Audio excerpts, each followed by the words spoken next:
ন্যায্যতা ও যোগ্যতার ভিত্তিতে সরকারি প্রাথমিক বিদ্যালয়ের সহকারী শিক্ষকদের 10 গ্রেড বাস্তবায়নের দাবিতে কক্সবাজারের কুতুবদিয়ায় মানববন্ধন ও স্মারকলিপি প্রদান করা হয়েছে। সোমবার বিকেলে উপজেলা পরিষদ চত্বরে 10 গ্রেড বাস্তবায়ন কমিটির কুতুবদিয়া উপজেলার আহ্বায়ক মাস্টার ফরিদুল আলমের সভাপতিত্বে মানববন্ধন অনুষ্ঠিত হয়।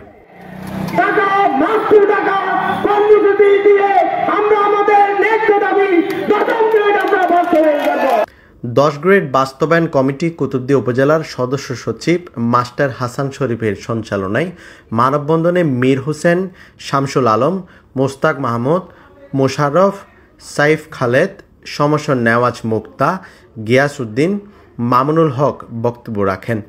এ সময় বক্তারা সরকারি প্রাথমিক বিদ্যালয়ের সহকারী শিক্ষকদের যোগ্যতার ভিত্তিতে 10 গ্রেডে উন্নীত করার দাবি জানান।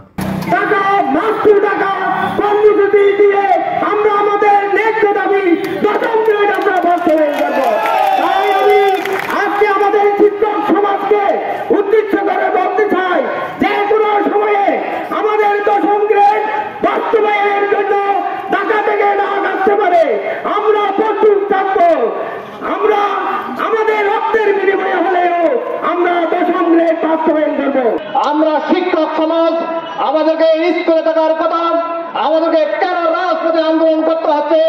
আমাদেরকে শিক্ষক হিসেবে যদি আপনারা আমাদেরকে শিক্ষক হিসেবে স্বীকৃতি দেন, আমাদেরকে মর্যাদা কেন দেওয়া হচ্ছে না? ছাত্র জনতার আন্দোলনের পর থেকে আজকের প্রধান উপদেষ্টা ডক্টর প্রফেসর ইউনূস সাহেব, আপনি একজন শিক্ষক, আপনি চট্টগ্রাম বিশ্ববিদ্যালয়ের শিক্ষক ছিলেন, আপনি শিক্ষকের মর্যাদা সম্পর্কে জানেন। আমরা আশাবাদী আপনার থেকে আমাদের দাবি আদায় হবে। এ সময় কুতুবদিয়া উপজেলার 59টি সরকারি প্রাথমিক বিদ্যালয়ের 2 শতাধিক শিক্ষক শিক্ষিকা উপস্থিত ছিলেন। মানববন্ধন শেষে শিক্ষক প্রতিনিধিরা ভারপ্রাপ্ত উপজেলা নির্বাহী কর্মকর্তা মোহাম্মদ শাহাদাত হোসেনের মাধ্যমে প্রধান উপদেষ্টা বরাবরে স্মারকলিপি প্রদান করেন। News desk, TTN।